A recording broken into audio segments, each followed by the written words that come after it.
Magandang araw po. Pag-usapan po natin today ang mga alternatibong pagkain na maaari nating ibigay o ipakain sa ating mga alagang native na manok.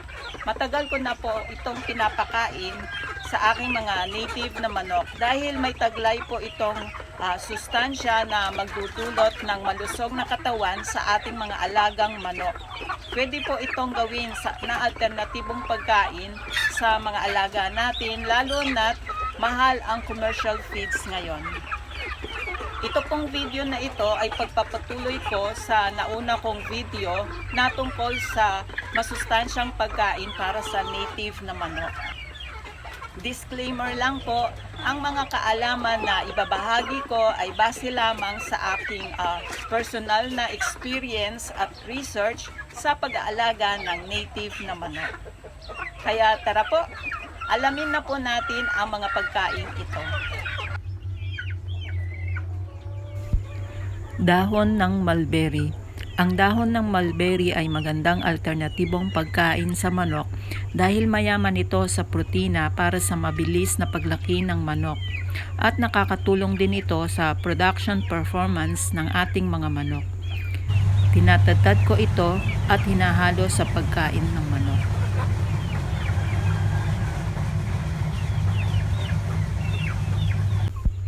Lettuce o lechugas.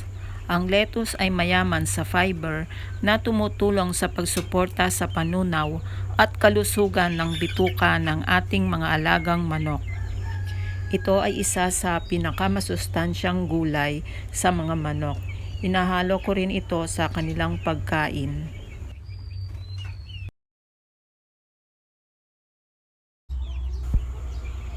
Repolyo.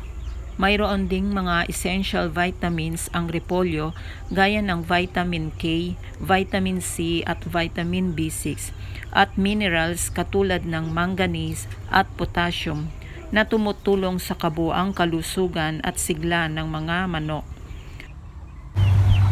Hinahalo ko rin ang mga tinadtad kong repolyo sa kanilang pagkain.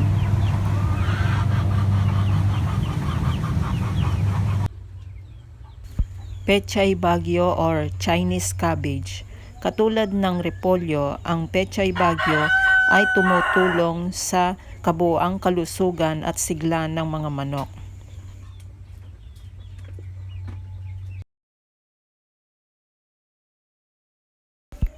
Puso ng saging. Ang puso ng saging ay maaari ring alternatibong pagkain sa mga alaga nating manok. Mayaman ito sa vitamins at minerals. Maliban dito, gustong-gusto itong kainin ng mga manok, lalo na kapag tinadtad at hinalo sa ibang pagkain nila. Carrots. Ang carrots ay punong-puno ng nutrients. Mayaman ito sa vitamins, minerals at fiber na mahalaga sa kalusugan ng mga manok. Ito ay isa sa pinakamasustansyang pagkain ng manok. Ginagadgad ko ito o tinatadtad ng maliliit para makain ng manok. Labanos. Ang labanos ay magandang pagkunan ng vitamins at minerals gaya ng vitamin C, potassium at folate. Makakatulong ito ng malaki sa pangkalahatang kalusugan ng ating mga manok. Tinatadtad ko rin ito para makain ng mga manok. Saging. Ang saging ay mayaman sa potassium, fiber at iba pang mahalagang vitamins at minerals. Tinatadtad ko ito at hinahalo sa pagkain ng manok o hinihiwa ko at binibigay bilang merienda nila. Sinasama ko rin pati ang balat ng saging dahil pwede itong kainin ng mga manok. Mangga. Ang mangga ay masustansyang prutas. Mayaman ito sa vitamin A na nagpapalakas ng immune system ng mga alaga nating manok. Tinatadtad ko rin ito at inahalo sa pagkain nila o binibigay bilang merienda nila kapag hapon.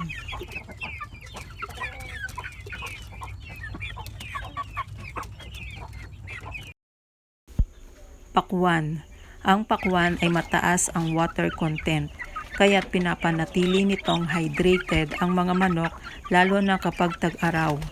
May ibang vitamins at minerals din itong taglay, gaya ng vitamins A, B6, C, potassium at magnesium na mas lalong pinapalusog ang ating mga alagang manok.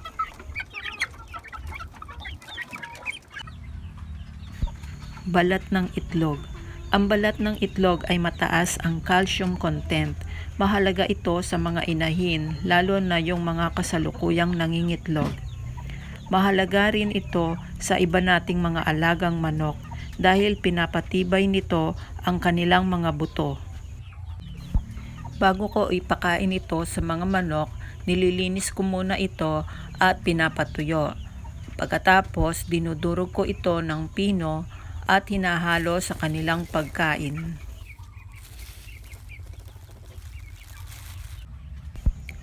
Ang pagkain naman ng manok na pinaghalo ko ay naglalaman ng 4 hanggang 5 mga sangkap na nabanggit ko.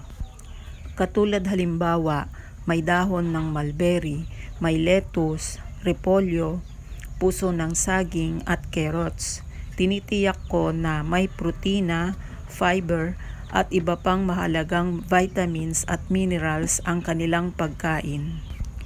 Lagi ring may kanin o darak ang pagkain nila para masuplayan din sila ng carbohydrates. Ang mga alternatibong pagkain ng manok na aking nabanggit ay di ko naman binibili. Ito'y meron akong tanim sa aking bakuran. Yung iba nakukuha ko sa Tiangge. Yung mga hindi na binibenta, kaya't wala akong gastos sa mga sangkap na ito. Mahalagang mabigyan ng tamang nutrisyon ang ating mga alagang manok dahil mas mapapalaki natin silang mabilis, malakas ang kanilang resistensya at iwas sa anumang sakit.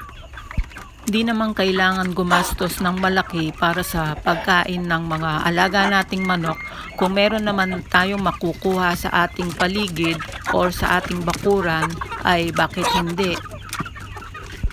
Dapat lang na matiyak natin na ang mga binibigay nating mga pagkaing halaman sa ating mga alagang manok ay yung magkakaroon sila, makakakuha sila ng mga benefits na magiging malusog ang ating mga alagang manok.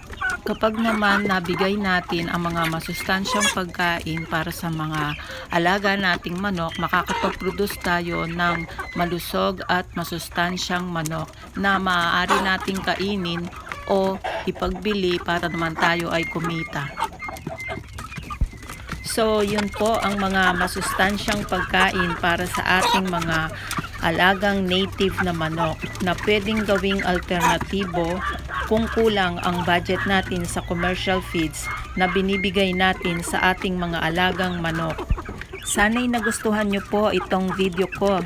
Kung nagustuhan naman po ninyo, paklik po ng like sa baba. Mag-subscribe na rin po kayo para mapanood nyo po ang mga ibang video ko. Maraming salamat po.